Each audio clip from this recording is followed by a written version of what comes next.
single dad janitor to paralyzed billionaire. I'll help you walk, she laughed. And then she cried. The Sterling Towers in downtown Manhattan gleamed with power and wealth. On the top floor sat Victoria Sterling, the paralyzed billionaire, CEO who ruled her empire from a sleek wheelchair.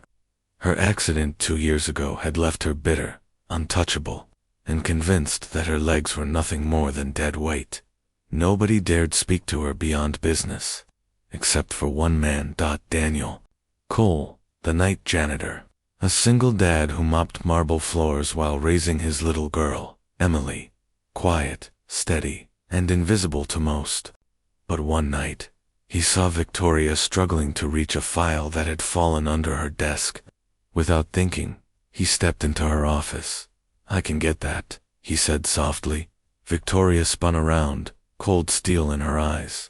You don't walk into my office without permission. Daniel didn't flinch. He crouched, retrieved the file, and placed it gently on her desk. You don't have to reach for things alone, he said simply.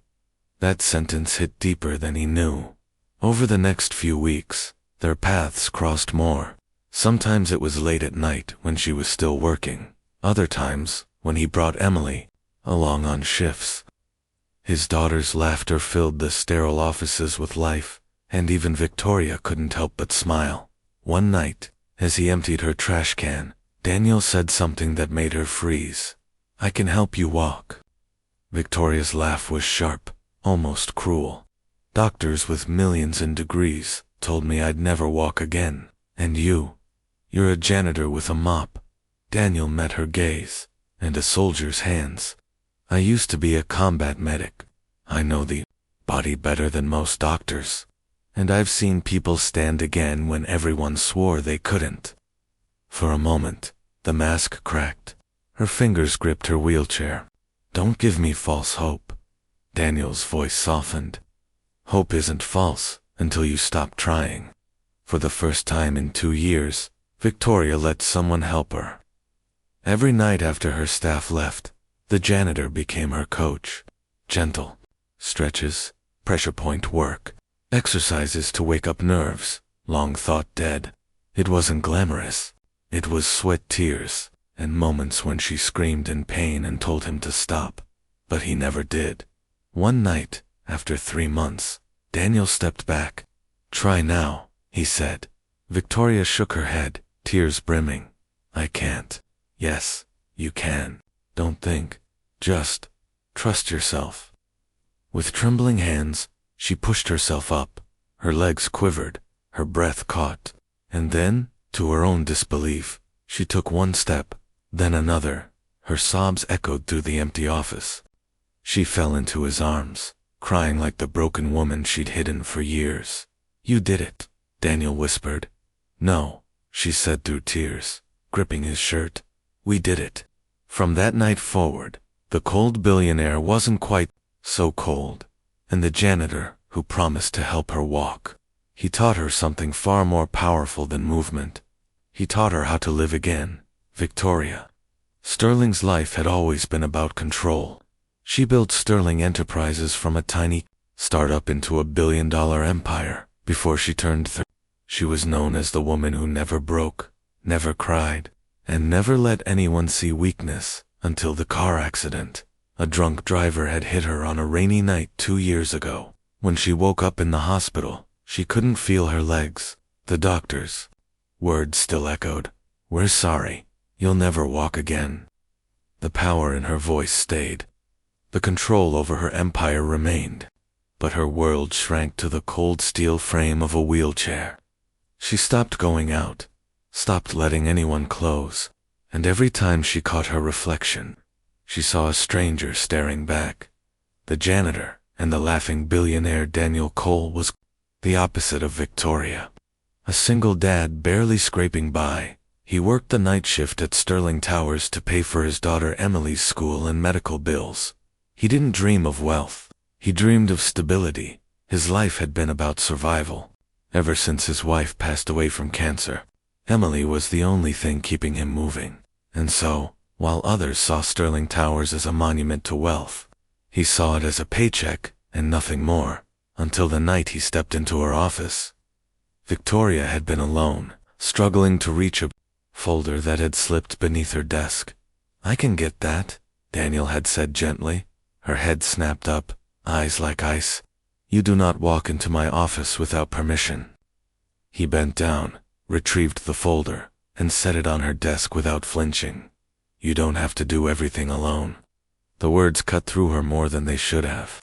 For 2 years, alone had been her reality. A promise that sounded like madness. It became routine.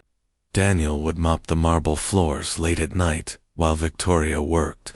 Sometimes Emily would come with him, a quiet little shadow who liked to draw in the corner of the office.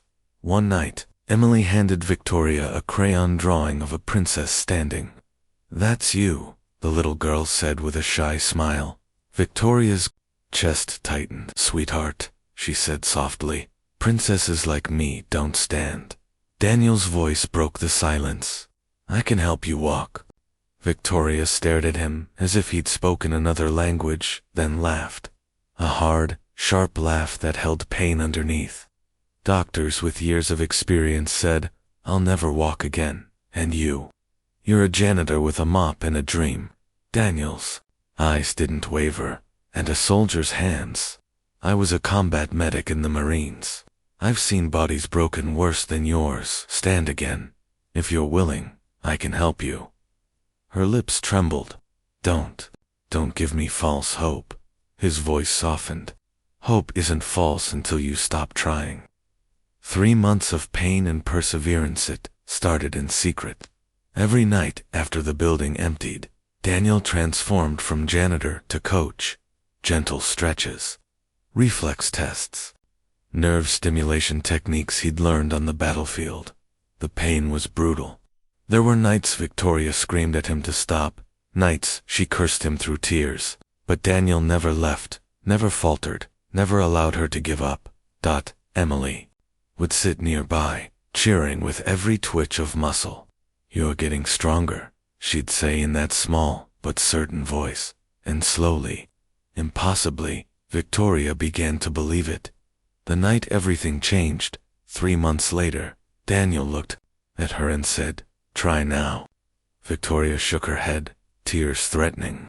I can't do this." "Yes, you can," he said firmly. "Don't think, just trust yourself." With trembling hands gripping the armrests, Victoria pushed herself up. Her legs quivered violently, nerves screaming awake. And then one step, her breath caught.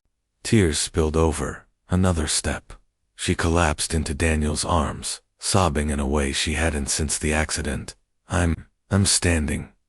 He held her gently. "No, Victoria, you're walking." Her laughter and tears mixed into something raw and beautiful. For the first time in years, the billionaire who had built her life on power and perfection felt human. What came afterward never spread. The world didn't see the moment Victoria Sterling took her first steps. But to her, it was the day her life truly began again. She didn't just regain her legs, she regained herself. And every time she stood in her office, she remembered the janitor who made her believe